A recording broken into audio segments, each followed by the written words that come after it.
നാട്ടിലെത്തിയിട്ടുള്ള ഒരു what I എയ്റ്റിന് day ആണ് കേട്ടോ. രാവിലത്തെ ബ്രേക്ക്ഫാസ്റ്റിന് പുട്ടും ചെറുപയർ കറിയായിരുന്നു.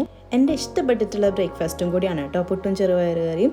പിന്നെ ഇന്നലത്തെ ചിക്കൻ കറി ഉണ്ടായിരുന്നു, അത് ഞാൻ എടുത്തിട്ടുണ്ടായിരുന്നില്ല. പിന്നെ അതിൻ്റെ കൂടെ ചായ നിർബന്ധമാണല്ലോ, ഒരു ചായയും കൂടി കുടിച്ചിട്ടുണ്ടായിരുന്നു കേട്ടോ. ഞങ്ങളിപ്പോൾ ഉള്ളത് അച്ഛമ്മേൻ്റെ വീട്ടിലാണ്. അങ്ങനെ ഞങ്ങൾ എല്ലാവരും കൂടി ഇരുന്ന് അടിപൊളിയായിട്ട് ബ്രേക്ക്ഫാസ്റ്റൊക്കെ കഴിച്ചു കേട്ടോ. ഉച്ചയ്ക്ക് അങ്ങനെ ഒന്നും വീട്ടിലുണ്ടാക്കിയിട്ടുണ്ടായിരുന്നില്ല, അതുകൊണ്ട് ഒരു പൊതിച്ചോറ് ഓർഡർ ചെയ്തു. ഒരു പൊതിച്ചോറല്ല, 6 പൊതിച്ചോറ് ഓർഡർ ചെയ്ത് ഞങ്ങൾ 7 പേര് കഴിച്ചു കേട്ടോ.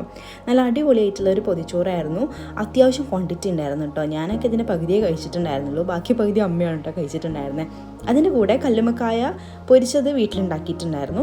അതെല്ലാം കൂടി കൂട്ടി അടിപൊളിയായിട്ട് ഒരു പൊതിച്ചോറ് അങ്ങോട്ട് കഴിച്ചു. പൊതിച്ചോറ് ഞങ്ങൾ ഓർഡർ ചെയ്തിട്ടുണ്ടായിരുന്നത് കാർത്തിക മെസ് എന്നാണ് കേട്ടോ. ഓർഡർ ചെയ്യല്ല, അവിടെ പോയി വാങ്ങിച്ചു വരാണ്. ഇവിടെ അടുത്തായിരുന്നു കേട്ടോ കാർത്തിക മെസ്. അപ്പോൾ അവിടെ പോയി അച്ഛൻ വാങ്ങിച്ചു കൊണ്ടുവന്നതാണ് ഇത്.